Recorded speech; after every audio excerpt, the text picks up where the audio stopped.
High, কেমন আছেন সবাই? আশা করি সবাই খুব খুব ভালো আছেন। আপনারা যারা আমার চ্যানেলে পুরনো তারা খুব ভালো করে জানেন যে আমার চ্যানেলে সাধারণত এনকোয়াশ রিলেটেড ভিডিওগুলো আপলোড করা হয় এবং এমন ভিডিও আপলোড করা হয় যেগুলো কিনা এএনএম এবং সিএইচও দিদিমণির জন্য কিন্তু ভীষণ ইম্পর্টেন্ট, এবং সেটা হতে পারে এনকোয়াশের জন্য অথবা হতে পারে তার ডে টু ডে যে অ্যাক্টিভিটিগুলো তিনি করছেন সেগুলোর জন্য কিন্তু নলেজ গেইন করার জন্য ওনার কিন্তু প্রয়োজন হতে পারে। আমরা এই লাস্ট ভিডিওতে যেটা ডিসকাশন করেছিলাম যেটা নিয়ে, সেটা ছিল রেজিস্টার। রেজিস্টারের ফরম্যাট কী করে হবে, জ্যাস রেজিস্টার, সেটার ফরম্যাট কী হবে এবং কীভাবে আপনি রেজিস্টারে লিখবেন এবং তার গাইডলাইন্স কী আছে সেটা নিয়ে ভিডিও আপলোড করেছি। এমনকি এনকোয়াশিট ভিজিটের জন্য কী কী ডকুমেন্ট আপলোড করতে হবে সেটা নিয়ে ভিডিও আছে, কী কী রেজিস্টার রেকর্ড লাগবে সেই ভিডিও আছে। এগুলো বেশ কিছু রকম ভিডিও আছে। যারা সামনে এনকোয়াশ ভিজিটে বসবেন, কোনো কনফিউশন আছে, তারা ভিডিওগুলো দেখে নিতে পারেন। আর যারা কিনা একদম নতুন, জানেন না, তারা ওই ভিডিওগুলো দেখে নেবেন, চ্যানেলটা সাবস্ক্রাইব করে রাখবেন, বেল আইকন ক্লিক করে রাখবেন, তাহলে কিন্তু কোনো নতুন ভিডিও আপলোড করলে আপনাদের কাছে নোটিফিকেশন চলে যাবে। আজকে একটা গুরুত্বপূর্ণ বিষয় নিয়ে ডিসকাশন করব, সেটা হচ্ছে গ্রিভেন্স রিড্রেসাল রেজিস্টার। ওটা নিয়ে কিন্তু অনেকের অনেক রকম কনফিউশন আছে। কিছু জনের কনফিউশন আছে গ্যাপ এবং রিড্রেসাল নিয়ে, যে কোনটাকে আমি গ্রিভেন্স রিড্রেসাল বা গ্রিভেন্সের মধ্যে ধরবো আর কোনটাকে গ্যাপ ধরবো, সেটা আমি কিন্তু ক্লিয়ার করে দেব। গ্রিভেন্স হবে সেটা যেটা কিনা আপনার কমপ্লেইন বক্সে কোনো পেশেন্ট বা পেশেন্ট রিলেটিভস কেউ ফেলে দিয়ে যাবে, যেটা আপনি মাসে একবার করে কোনো একজন ডেজিগনেটেড পার্সন থাকবে, হতে পারে কোনো আশা ওয়ার্কার, তাকে একদম ফিক্সড করে দেবেন। আপনার যে গ্রিভেন্স রেজিস্টার আছে সেখানে রোল অ্যান্ড রেসপন্সিবিলিটি ডিসাইড করে দেওয়ার সাথে সাথে কিন্তু তাকে বলে দিতে হবে, এমন একজন লোককে ওখানে লিখে করে দিতে হবে যেখানে সবাই সাইন থাকবে যে ইনি আছেন যিনি কিনা থার্ড স্যাটারডে মিটিংয়ে যদি করে থাকেন, ওই দিন যদি আপনি গ্রিভেন্স নিয়ে যদি ডিসকাশন করে থাকেন, তাহলে থার্ড স্যাটারডে মিটিংয়ের দিন ইনি পার্টিকুলার নাম দিয়ে ইনি এই বক্সটা ওপেন করেন, এইভাবে বলে কিন্তু করে দিতে হবে। ওই গ্রিভেন্স বক্সে যে সমস্ত কমপ্লেনগুলো আসে সেটাকে কিন্তু, বা কমপ্লেন বক্সে যেই চিরকুটগুলো পড়বে বা যা সাজেশন হোক, গ্রিভেন্স হোক, যাই হোক কিনা যেটা পড়বে সেটাকে কিন্তু আপনাকে অ্যানালাইজ করতে হবে, কজটা বের করতে হবে, এবং সেটা দিয়ে আপনি টাইম বাউন্ড অ্যাকশন প্ল্যান বা আপনি প্যারেটো চার্ট করে প্রায়োরিটি আইডেন্টিফাই করলেন, ওয়াই অ্যানালাইসিস করে কজটাকে বের করলেন, করে কিন্তু আপনাকে সেটা সলভ করতে হবে এবং সেটা ওই রেজিস্টারে রেকর্ড করতে হবে, প্রুফ স্বরূপ রেকর্ড করতে হবে, যেটা কিনা ভিজিটের সময় অবশ্যই করে দেখতে চাইবে। আর গ্যাপের জায়গাটা কিন্তু অন্য, গ্যাপটাকে সলভ করবেন কীভাবে সেটা নিয়ে আমি পরবর্তী ভিডিওতে দেখাবো। এটা কিন্তু জাস্ট গ্রিভেন্স। আমি এবার দেখাচ্ছি জাস্ট একটা এক্সাম্পল দেখাচ্ছি, তাই বলে এই নয় যে এটাই এক্স্যাক্টলি এটাই এইভাবেই করতে হবে। হ্যাঁ, ফরম্যাটটা এমনই হবে। আপনি এবার আপনার মতো করে আপনার কি গ্রিভেন্স এসছে তার উপর ডিপেন্ড করে আপনি সলভ করবেন। জাস্ট একটা আইডিয়া দেওয়ার জন্য আমি দেখিয়ে দিচ্ছি। দেখুন, অবশ্যই কিন্তু আপনাকে গ্রিভেন্স যে রিড্রেসাল কমিটি সেটা ফর্মুলেট করতে হবে এবং সেখানে কে কে আছে সেটা কিন্তু এরকম ফরম্যাটে আপনাকে করে নিতে হবে, করে সেখানে সাইন থাকবে। অবশ্যই গ্রিভেন্সের মধ্যে কিন্তু একজন বিএমওইচকে রাখতে হবে। একটা এসএসকে যদি গ্রিভেন্স রিড্রেসাল কমিটি হয় সেখানে বিএমওইচকে কিন্তু রাখতেই হবে। যদি বিএমওইচকে একান্তই রাখতে না পারেন তাহলে কিন্তু অবশ্যই একজন এমওকে রাখতে হবে, কেননা গ্রিভেন্স আপনার এগেনস্টে, মানে যিনি সিএইচও আছেন, এইচডব্লিউসি ক্লিনিকের ইনচার্জ, তার এগেনস্টেও কিন্তু গ্রিভেন্স আসতে পারে। তার অ্যাক্টিভিটি ভালো লাগেনি, তার বিহেভিয়ার ভালো নয়, তার সম্পর্কে কমপ্লেন হতেই পারে। এবার সেই গ্রিভেন্স রিড্রেসাল কমিটির যদি হেড আপনি হন, মানে সিএইচও হন, তাহলে আপনি আপনার প্রবলেমটা সলভ করবেন কি করে? তাই জন্য একজন এমও অথবা যদি বিএমওই স্যার থাকেন তাহলে কিন্তু সেটা ভালো, মানে সেটাই রেকমেন্ডেড যে বিএমওই স্যার থাকবেন। যদি পসিবল না হয় তাহলে কিন্তু অবশ্যই একজন এমওকে থাকতে হবে গ্রিভেন্স রিড্রেসাল কমিটির চেয়ারপারসন হিসেবে। দেন বাকি যদি এবার আপনি সিএইচও হলেন, হেলথ অ্যাসিস্ট্যান্ট ফিমেল হলো, আশা ওয়ার্কার কয়েকজনকে নিলেন, নিতেই পারেন, বাট হেড যিনি হবেন চেয়ারপারসন অবশ্যই কিন্তু এমও অথবা একজন বিএমওইচ। এবং অবশ্যই এই অর্ডার কপিতে কিন্তু সিগনেচার থাকবে, বিএমওই স্যারের সিগনেচার থাকবে এবং যে সিএইচও তারও সিগনেচার উইথ স্ট্যাম্প কিন্তু থাকতে হবে, ম্যান্ডেটরি এটা। আর এই অর্ডার কপিটা আপনি আপনার ফাইল আপ করে রাখবেন এবং খাতা যদি আপনি খোলেন তাহলে বাঁদিকের যে পেজটা আছে, খুললে বাঁদিকে যে পেজটা আছে সেখানে আপনি গাম দিয়ে ভালো করে লাগিয়ে নেবেন, তাহলে এই খাতাটা কিন্তু ভ্যালু হলো, মানে ভ্যালুটা বাড়লো। এবং ওই খাতাটাকে অবশ্যই নাম্বারিং করতে হবে এবং খাতাটাকে অথরাইজ করতে হবে। অথরাইজ করার পর মানে আপনি যদি লিখে নিন যে রেজিস্টার পারপাস কি, this register contains 46 page or 50 page, starts from 21st March 2024, and this register is to record grievance redressal committee related activities, এরকম মানে পারপাসটা কি, কবে স্টার্ট হলো এবং পেজ কত নাম্বারতে কত নাম্বার পেজ অবধি আছে সেটা কিন্তু অবশ্যই লিখে দেন এবার যদি একটা এইচডব্লিউসির ইনচার্জ হিসেবে আপনি ওটাকে অথরাইজ করতে পারেন, অথবা আপনার ব্লক লেভেলের সিনিয়র পেয়েছেন অথবা বিএমওই স্যার ওটাকে অথরাইজ করে দিতে পারেন। ওটা করলে তবেই কিন্তু সেই খাতাটা ভ্যালিড হলো, আদারওয়াইজ কিন্তু কোনো মূল্য থাকবে না। দেন এইবার আপনি কমিটি গঠন করলেন, করে আপনার প্রথম কাজ হবে কি, এটা আপনার একটা রইল, তারপর আপনাকে একটা মিটিং ডাকতে হবে। আপনি যে ওই দিন করলেন, কমিটিটা গঠন করলেন, সেই গঠন করেছেন এবং কারা কারা টিম মেম্বার আছে তাদের প্রত্যেকের সিগনেচার নিয়ে করলে তবেই আমি ওই দিন কি ডিসাইড করলাম, কারা কারা টিম মেম্বার আছে সবাই সাইন করলে তবেই বোঝা যাবে যে হ্যাঁ প্রত্যেকে ওয়াকিবহল যে তারা টিমে আছেন। তাই প্রথম অবশ্যই কমিটি গঠনের দিন বা কমিটি গঠন যেদিন করলেন সেদিন অবশ্যই করে রোল অ্যান্ড রেসপন্সিবিলিটি লিখে সবাইকে দিয়ে সাইন করাটা কিন্তু ম্যান্ডেটরি। দেখুন এখানে বিএমওই স্যার আছেন এবং বাকি যে মেম্বার আছে তাদেরকে এখানে নাম লেখা আছে। যদি কেউ যে মিটিং রেজিস্টার আছে সেই রেজিস্টারে করেন তাহলে তো ওয়েল অ্যান্ড গুড, এগুলো লেখার প্রয়োজন হবে না, কিন্তু রেজিস্টারে যা ফরম্যাট আছে সেই অনুসারেই কিন্তু আমি এটা করেছি। এবার রেজলিউশন অ্যাডাপ্টেড মিটিং এজেন্ডা, এখানে আপনি কবে করেছেন, কোথায় করেছেন, আপনার ভেন্যু কোথায় এখানে কিন্তু উল্লেখ করা আছে। দেখুন টাইম, ভেন্যু, ডেট এবং মিটিং নাম্বার উল্লেখ করা আছে। এখানে দেখুন মিটিং এজেন্ডা কি বলা হচ্ছে, to introduce each member with each other as the member of grievance redressal committee. তাহলে গ্রিভেন্স রিড্রেসাল কমিটির একটা মেম্বারের সাথে অন্য মেম্বারকে ইন্ট্রোডিউস করানো। To define role and responsibility of each members for providing quality service by addressing the grievance raised by the beneficiaries. তাহলে আমি এটা কিন্তু টোটালি আমার নিজের মতো করে করা। আমি এখানে তার সেকেন্ড পয়েন্ট আমি কি বললাম, যে প্রত্যেকটা মেম্বারের রোল অ্যান্ড রেসপন্সিবিলিটি ডিফাইন করা, কিসের জন্য, প্রোভাইডিং কোয়ালিটি সার্ভিস প্রোভাইড করার জন্য by addressing the grievance raised by the beneficiaries.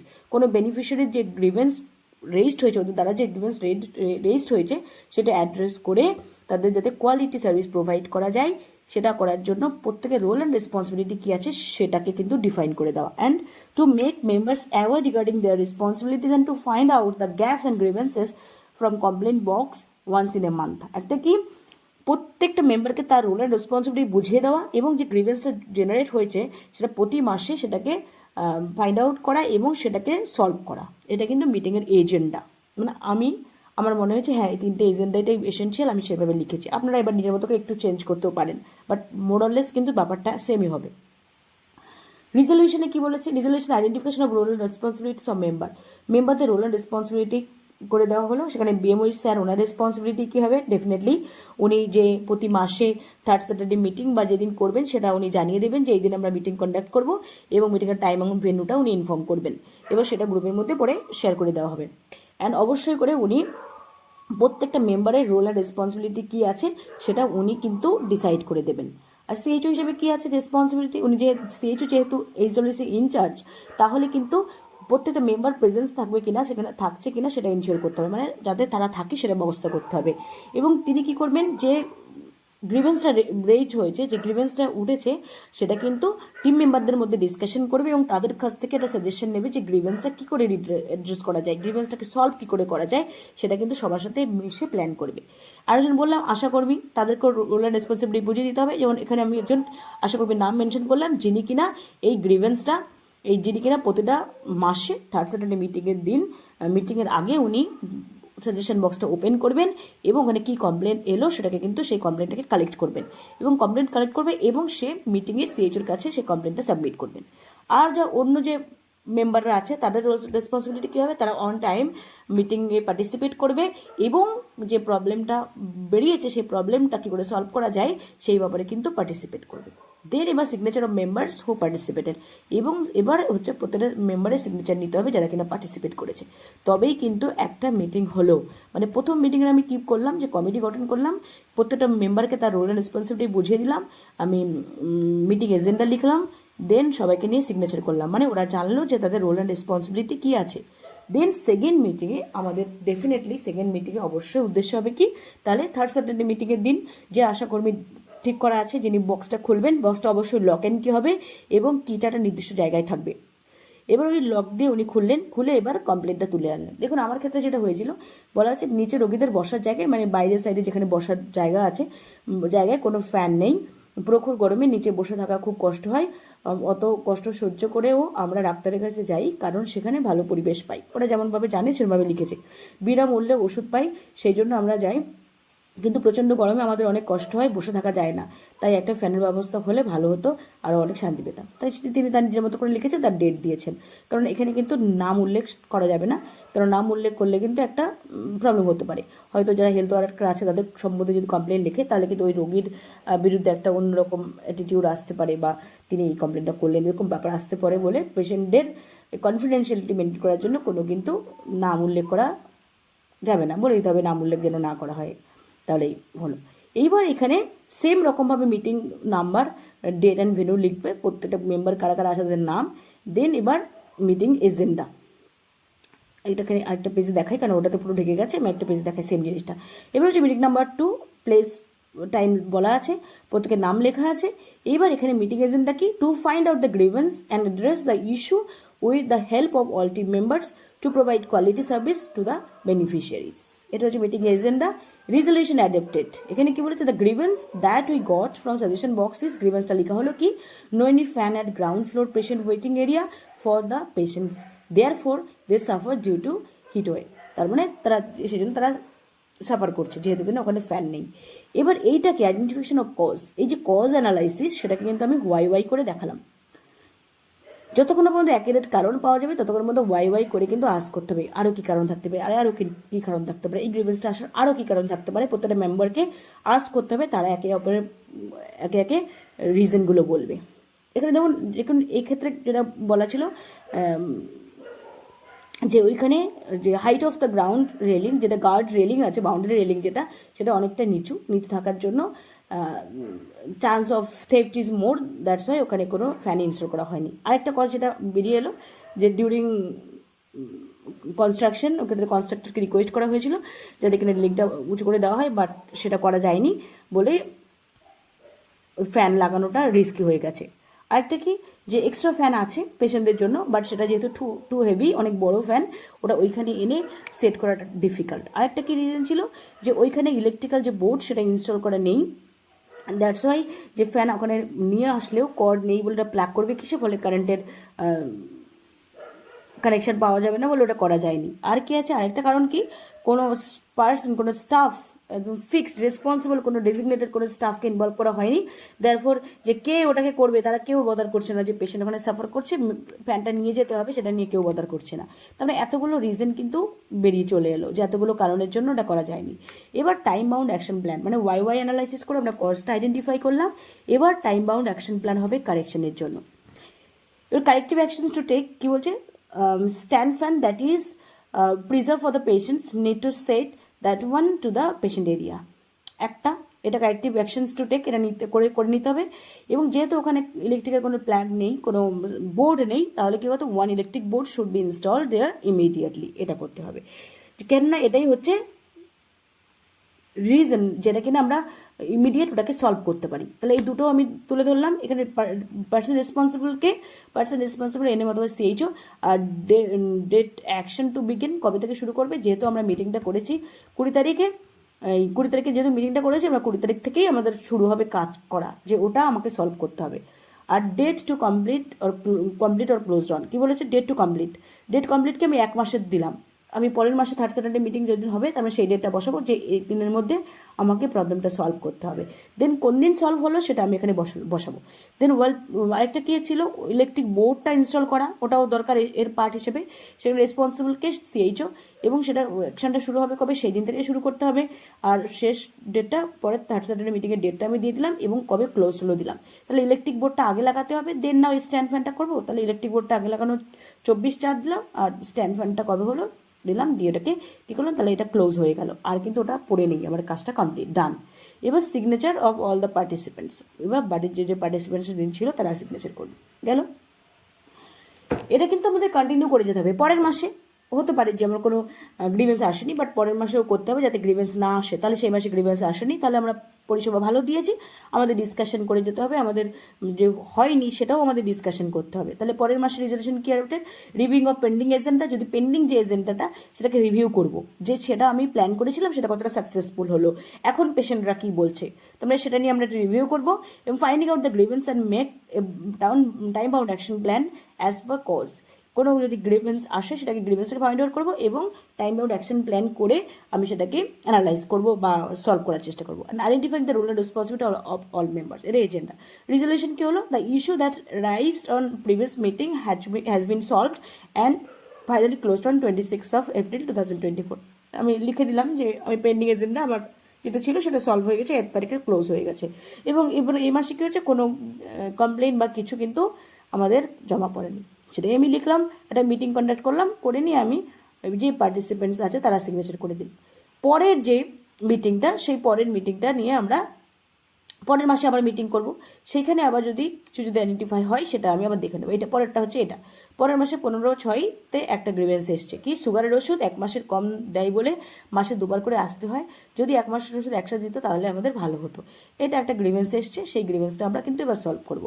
Same রকমভাবে মিটিং এজেন্ডা কি, finding out the grievance and plan the way to solve the issue with the help of all team members to ensure smooth running of services and to provide best quality care. এটাই হবে, মোরালেস এটাই হবে। এইবার এই ক্ষেত্রেও যে গ্রিভেন্সটা generate হয়েছে, not enough supply of medicines, diabetic medicines, therefore we require to visit health center more than once in a month, it is costly for us। এটা কিন্তু আমি ইনভার্টেড কমার মধ্যে দিলাম, মানে পেশেন্ট যা বলেছে এক্স্যাক্টলি সেটা আমি তুলে দিলাম, এটা হচ্ছে গ্রিভেন্স। এবার সেটা কারণটা কি, প্রথমে ওয়াই দিয়ে আমি যদি বের করি তাহলে কী হবে, less supply of medications anti diabetic drug specially metformin from block as compare to indent, যতটা ইন্ডেন্ট করে তার তুলনায় কিন্তু অনেকটা সাপ্লাই কম। And due to non availability of untied fund it is not possible to provide the cost of fare for bringing medications more than one time within the stipulated time period as by the pharmacist। Pharmacist যে stipulated time period দিয়েছে তার মধ্যে যে 2বার করে গিয়ে যে medicine আনা সেটা প্রবলেমেটিক, কেননা আনডাইড ফান্ডে টাকা নেই, দ্যাটস ওয়াই। এই দুটো কজ বেরিয়ে এলো।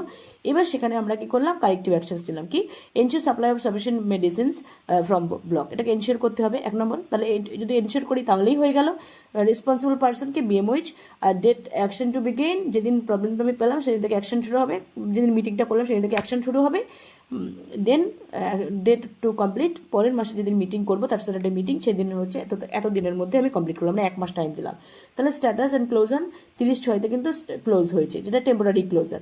As insufficiency of anti diabetic medicines is regular issue, যেহেতু কিনা insufficiency of anti diabetic medicines এটা রেগুলার ইস্যু, তাহলে BMOH ensure to inform to higher authority to supply as per need. BMOH sir ensure করেছেন যে উনি higher অথরিটিকে জানাবেন যে যাতে কিনা অ্যাজ পার নিড সাপ্লাই দেওয়া হয়। এটা করলাম। অ্যাকচুয়ালি এই ব্যাপারগুলো হচ্ছে, এটা হচ্ছে জাস্ট ফরম্যাট, এটা জাস্ট ফরম্যাট। পরের মাসে আবার কন্টিনিউ করে গেলাম, পরের মাসে যদি আমার প্রবলেম আসে তো সেটা নিয়ে ডিসকাশন করলাম, আদারওয়াইজ না এলে যে কেন আসেনি, আমরা তাহলে ভালো সাকসেস রেট ভালো হলো, সেই মাসে আমাদের হয়তো ভালো কিছু পেলাম আমরা, তো সেই নিয়েও কিন্তু আমরা ডিসকাশন করবো ডেফিনেটলি। পরের মাসে সেটাকে কন্টিনিউ করে গেলাম, কী ছিল, finding out the grievance and execute the measures how to issue to be solved to ensure the quality care services provided by the SWC staff. Resolution কি বলেছে, as less supply of antidiabetic medicines is common problem always, BMOH as committee members informed the issue to district authorities through written applications, although the grievance regarding non-availability of medicines temporary has been solved। যদি কিনা temporarily medicine supply দেওয়াতে এই প্রবলেমটা solve হয়েছে, but still আমাদের BMOH sir যিনি আছেন তিনি হায়ার অথরিটিকে জানিয়েছে যাতে কিনা সাফিসিয়েন্ট মেডিসিনের সাপ্লাই দেওয়া হয়। দেন BMOH sir introduced to CHO to make a drug forecasting including 25% buffer in advance and send Indian copy to the pharmacist before stock out। তারপরে BMOH স্যার ইনস্ট্রাক্ট করেছে CHO আছে তাকে যাতে কিনা 20% বাফার অ্যাড করে যাতে ফোরকাস্টিং করে এবং অ্যাডভান্স যাতে ইন্ডেন্ট করে স্টক আউট হওয়ার আগেই। As no grievance has been found this month, by giving thanks to all, the meeting has ended। যেহেতু কিনা মিটিং হ্যাজ এন্ডেড, যেহেতু কিনা সেই মাসে আর কোনো গ্রিভেন্স আসেনি, তাই সবাইকে থ্যাঙ্কস জানিয়ে মিটিংটা শেষ হলো এবং সবাই সিগনেচার করলো। এটা হচ্ছে মোরাললেস ফরম্যাট, এবং প্রত্যেকের নিজের নিজের যা প্রবলেম আছে সেই প্রবলেমের উপর ডিপেন্ড করে নিজেরা সেটা করে নেবে, এবং চিরকুটগুলো কিন্তু অবশ্যই খাতায় লাগিয়ে রাখতে হবে, অ্যাজ বা প্রুফ করতে হবে, এটা কিন্তু দেখতে চাইবে। তাই যদি কেউ আইডেন্টিফাই করতে পারেন যে কোথাও প্রবলেম হয়েছে, ডেফিনেটলি লিখবেন, আমি এতে খুশি হব, আমি নিজেকে রেকটিফাই করে নিতে পারবো। মোরাললেস ফরম্যাটটা এই। আর যদি কেউ মনে করেন যে হ্যাঁ এটা সত্যিই আপনাদের জন্য বেনিফিশিয়াল হলো, তাহলে এক্সপেক্ট করবো যে ডেফিনেটলি একটা লাইক দেবেন বা একটা কমেন্ট করবেন এবং এই ভিডিওটা অন্যদের মধ্যে শেয়ার করবেন। আর নতুন হয়ে থাকলে অবশ্যই চ্যানেলটা সাবস্ক্রাইব করবেন। ভালো থাকবেন সবাই, বাই।